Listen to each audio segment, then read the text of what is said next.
Sunday की सुबह थी, लेकिन मधु बहुत चिड़चिड़ी लग रही थी। मधु ने खिचड़ी बनाकर अपने सास ससुर को दी और कपड़े सुखाने के लिए छत पर जा ही रही थी कि आशीष से सामना हो गया।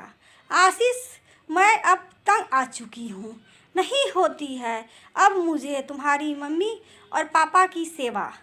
आखिर मेरी भी तो कोई लाइफ है ना, कहीं मैं आ जा सकती, ना अपने लिए थोड़ा समय मिल पाता। सारा दिन काम काम काम।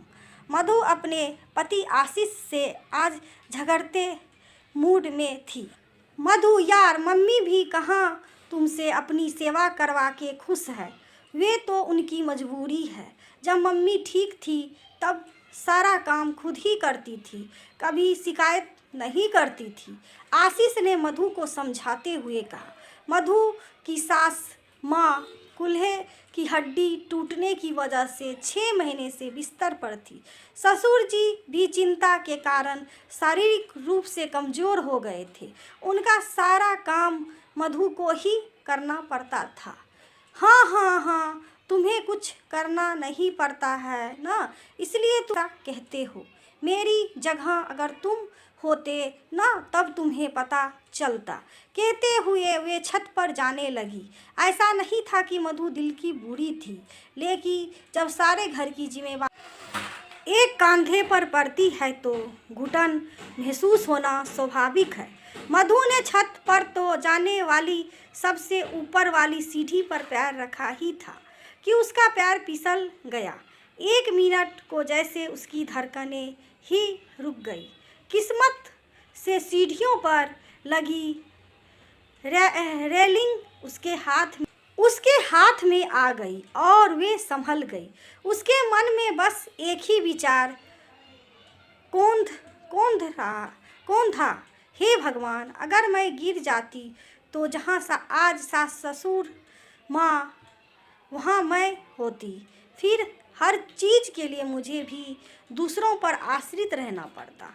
नहीं, भला वह कैसे एक जगह में पटलू रह जाती। संभावित भविष्य की कल्पना मात्र से ही मधु का रोम रोम कांप उठा। भगवान का धन्यवाद करती हुई वे नीचे आई। कमरे में से ससुर जी की आवाज़ आ रही थी। आंसू की माँ, रोज़ रोज़ ये खिचड़ी मुझसे खाई नहीं जाती, आज खा लीजिए। अकेली बहू बेचारी क्या क्या करेगी। 6 महीने से तो मैं बिस्तर पे पड़ी हूँ, इतना तो कर रही है वे, हम उसका हाथ तो बटा नहीं सकते और काम भी क्यों बढ़ाएं। मधु की सास बोल रही थी, फिर सासू माँ बोल रही थी, फिर ससुर जी बोले, ठीक है, कह रही हो तो तुम आंसू की माँ, हमें बहू के बारे में भी सोचना चाहिए। किसी तरह यह बुढ़ापा कट जाए बस। मधु आत्मग्लानि से भर उठी। उसे समझ में आ गया था कि कोई भी अपनी मर्जी से इस तरह बिस्तर पर नहीं पड़ा रह सकता। उनकी भी मजबूरी होती है, जो वे छोटे छोटे कामों के लिए किसी के अधीन हो जाते हैं। थोड़ी देर बाद वे चीले बनाकर ले आई। पापा जी, आप चीले खा लीजिए, माँ आपकी भी दवा का टाइम हो गया है, यह लीजिए, दूध भी पी लीजिए, कहकर वह दवा निकालने लगी। तभी आशीष कमरे में आ जाता है और मधु, मैंने अपने दोस्तों से बात की है, कल से एक काम वाली आ जाएगी तुम्हारा हाथ बटाने। रहने दो आशीष, मैं कर लूँगी, मधु ने कहा।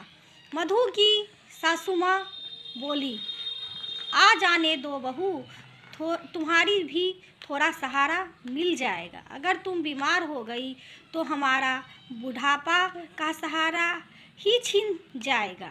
मधु की आंखें झलझला उठी। सास ससुर का रोम रोम आज अपने बहू बेटे को आशीर्वाद दे रहा था।